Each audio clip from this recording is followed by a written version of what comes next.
Hey everybody, and welcome back to the channel of your favorite, or soon-to-be favorite, Bookworm Twink Supreme. If you love books, and if you want to see moi talk about them, I highly suggest looking for this button and fingering it. While you're down there, look for the bell, because if you click the bell, YouTube, this lovely platform that is hosting me right now, will magically tell you, for free, when I post new stuff. Doesn't that sound like a good deal? It's free.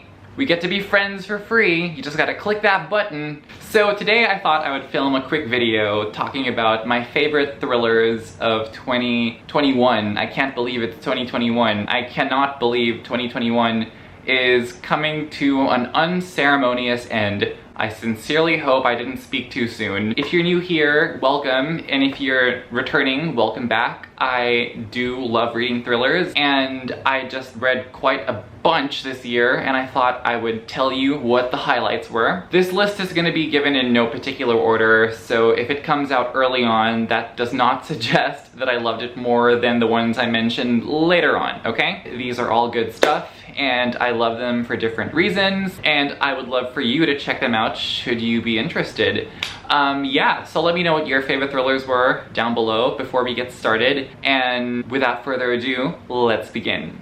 So the first book I want to talk about is Confessions by Kanai Minato. This is a Japanese book and it was translated to English. Basically, it's set in Japan and we follow a woman. She is a school teacher and we learn that her child was murdered. And she has reason to believe that the perpetrators of this murder are in the same school that she teaches in.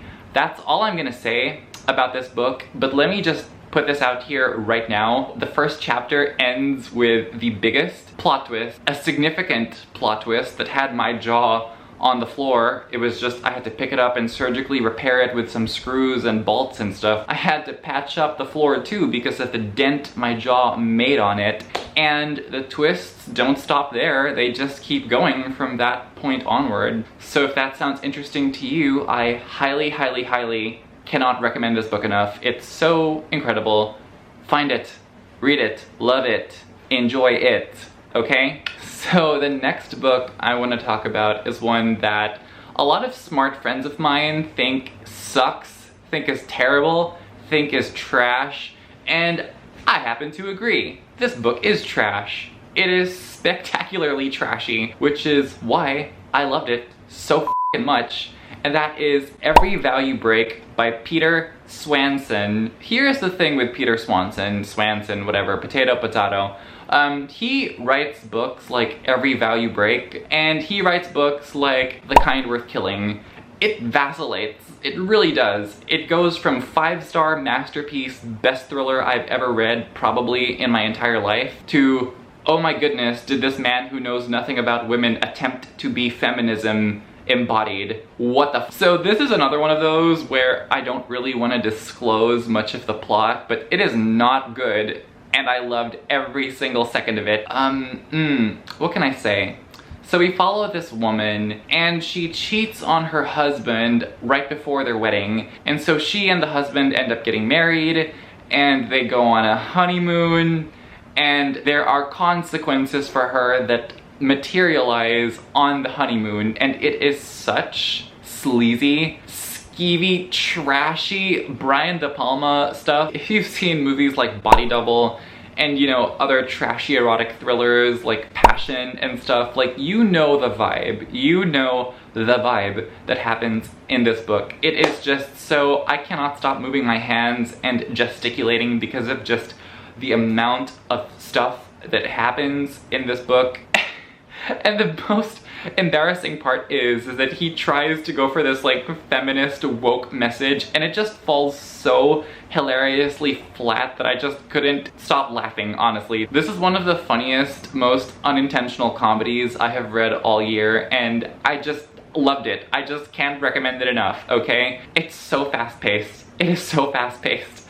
And it's set on this island, so if you like books that have like an island vibe, an island vacation vibe, go for it. It is the evil twin sister of The Unhoneymooners. Let's just Put it that way, okay? So the next book I want to talk about is one that my book club and I, my unofficial book club and I, because we don't really have an Instagram page or anything, we're not very formal. We kind of just decide to read books randomly and host live shows when we're free.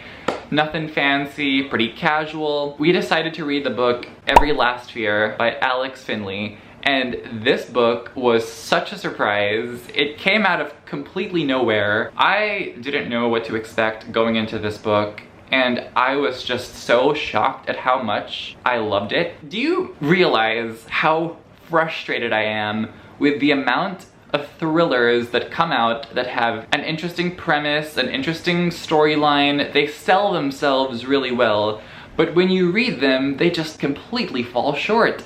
And they just are never able to stick the landing. I don't know, it's like every single thriller nowadays has the same third act that I'm just so bored at the cliches that keep popping up. What the hell, publishers? Can you please publish some original work, please? For the love of all that is good, and I just, anyway. So this book was a huge surprise because not only did it live up to the premise it set up, in my opinion, it also really stuck the landing really well. We follow this guy and his whole entire family was murdered on a vacation to Mexico.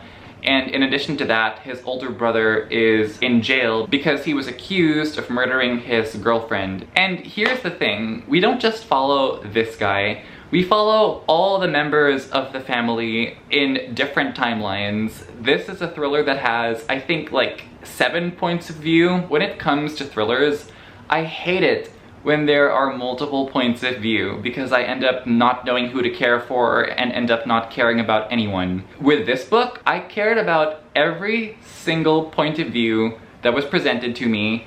I cared so much, so deeply about every single character. The story was fast, it was quick, the plotting was so tightly plotted and just so meticulously well done that I was practically gasping for air by the end. And speaking of the end, this book hits the landing fabulously. The conclusion was not one that I expected. It was so well done. I was so incredibly impressed with this book, and yeah, great stuff. So the next book I want to talk about that is classified as horror in some circles, but I personally consider it to be a thriller because it had more thrilling elements than horror elements to me. I wasn't scared. And that is Night Film by Marisha Pessl. It's the kind of story that is so realistic that you think that you're reading something that happened in real life. The world that Marisha Pessl sets up in this book is just so germane and so tactile and just so lived in that I felt like I was reading an autobiography of somebody who actually engaged in this investigation. And in the end, I was just so sad that it wasn't real. I just wanted to live in the world of this book so badly. Let me just elaborate a bit more so you can see why my film buff heart was so happy with this book. We basically follow this guy named Scott McGrath, and he is investigating the of this girl named Ashley Cordova, and she is the daughter of this man named Stanislav Cordova, who was this director who got really famous in the 90s, I think, and he would direct these horror movies that were so disturbing that pretty much every country in the world banned them because of how disturbing and messed up they were. And so the only way you could see these films was going to a screening set up by fervent fans of Cordova called the Cordovites, and these screenings were underground and they would happen like in pockets of Europe and Japan, and they were super exclusive. It was like these films never existed, but the culture was completely aware of this Cordova figure, and Scott McGrath had reason to suspect that the reason these films are so scary is connected to Ashley and other things that could have happened while these films were being shot. And this book is so good. The book has like fake movies that Cordova directed that literally I thought that they were real, and I was so angry to find out that they were not real because I just wanted to watch them so badly. I want to live in a world where figures bathed in light exists. I want to live in a world where any of these movies exist because The way they were described in this book made me want to watch them so bad. Ugh, I demand movie adaptations of all the fake movies in this film, because only then will the world be a beautiful place to live in. So the next book I'm gonna talk about is one that actually gets feminism right, in my opinion, as opposed to Every Vow You Break.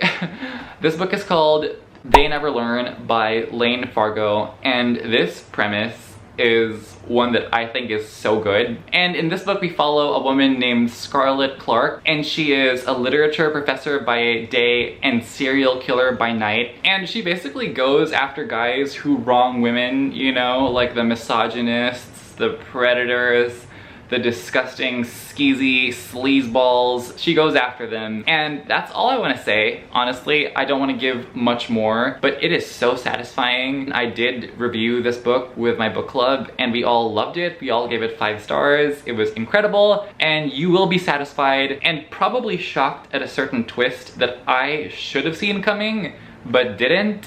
And I curse myself, but I'm also happy that I was surprised, because I'm rarely ever surprised by books, you know? So then after They Never Learn is a book that I knew I was gonna love, but didn't know I was gonna love this much. I really love Karin Slaughter. Pretty Girls is one of my favorite books of all time. So when she put out a new book this year, which is called False Witness, I was a bit apprehensive because it was very long.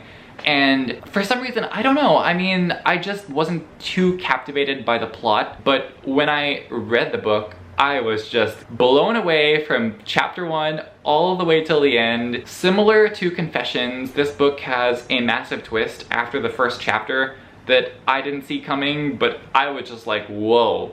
And then it just keeps going and going and going, and this is the fastest 600-page book I have ever read. I was never bored. I loved the characters so much. We follow these 2 sisters, Harley and Callie, and they have this shared trauma in the past that haunts them in their present. Very similar to Pretty Girls in the sense that it follows 2 sisters. And just like Pretty Girls, these 2 women have to deal with some really heinous, disgusting evil. And Harley is a lawyer, and so the lawyer stuff was just so interesting to me. It's like a mixture of lawyer, procedural, and true crime, and just like a disturbing, messed up Karin Slaughter thriller, and it just goes so well together. And I just loved it so much, like from first page to last. This is maybe the best thriller I've read all year. I don't know. All these books just like are so special to me in different ways. And I think I'm gonna end it there. Let's just keep this list short. Let me just keep it for the best of the best. My personal favorites, not the ones that are objectively the best, just my personal favorites. And yeah, thank you so much for watching. Like and comment and subscribe. Once again, let me know what your favorite thrillers this year were. Let me know if you read any of these books. Go ahead and do that. Comment section is yours. So yeah, I hope to see you in future videos, but until then, take care.